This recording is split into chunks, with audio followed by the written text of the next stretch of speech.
வந்து குன்னத்தூர்ல இருந்து வரேன். டீச்சர் ட்ரைனிங் முடிச்சிருக்கேன். பிலிப் வேர் கம்ப்ளீட் பண்ணிருக்கேன். பட் ஆனா வந்து என்னோட சூழ்நிலை வந்து என்னோட வந்து ரொம்ப இப்பதான் குழந்தை பிறந்து எனக்கு 1.5 years ஆச்சு. ஆனா என்னோட லைஃப்ல வந்து நான் சம்பாரிச்சு ஆக வேணுங்கிற நான் சூழ்நிலையில இருந்தேன். அப்ப வந்து குழந்தையும் வச்சுட்டு நம்ம என்ன பண்ணலாம் அப்படின்னு நான் திங்க் பண்ணிட்டு இருக்கிறப்ப எனக்கு பியூட்டிஷியன்ல கொஞ்சம் இன்ட்ரெஸ்டடா இருந்துச்சு. அப்ப வந்து குன்னத்தூர்லயே வந்து நான் பார்லர்ல வந்து ட்ரை பண்ணி அங்க போய் கேட்டப்ப ஓகே சொல்லி தர அப்படி சொல்லி சொன்னாங்க. கோர்ஸ் இருக்கு 3 month பண்ணலாம் அப்படின்னு சொல்லி சொன்னாங்க. பட் நான் போய் கண்டினியூவா ஒரு 2 month ஒர்க் பண்ணி கூட எனக்கு வந்து அந்த பேசிக் கூட எனக்கு வந்து தெரியல. அப்புறம் வந்து நான் குழந்தைய வச்சுட்டு இங்கேயும் படிச்சா இதுக்கு இந்த கத்துக்கிட்டு என்னால போய் ஒரு ப்ரோக்ராம் வந்து அட்டென்ட் பண்ணி அவங்க மேரேஜ்க்குலாம் என்னால போக முடியாதுன்னு சொல்லி எனக்கு 100% தெரிஞ்சிச்சு. அதுக்கப்புறம் அந்த சூழ்நிலையில நான் ஏதாச்சும் நான் டிவி பார்த்துட்டு இருக்கப்ப அவங்க கிட்ட ஃபர்ஸ்டே வந்து 15,000 அவங்க சொல்லியிருந்தாங்க. நான் 7,000 ஆல்ரெடி பே பண்ணியாச்சு. இன்னொரு 7,000 கொடுத்தாலும் என்னால ஒரு ப்ரோக்ராம் அட்டென்ட் பண்ண முடியாது அப்படிங்கறது ஐம் கான்ஃபிடென்ட்.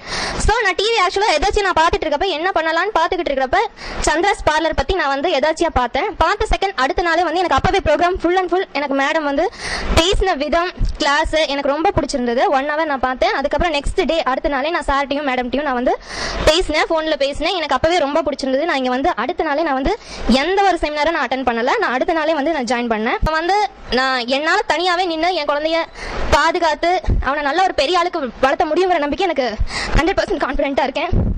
கண்டிப்பா மேடம் வந்து என்னோட லைஃப்ல நான் கண்டிப்பா நான் மறக்க மாட்டேன். Thank you madam.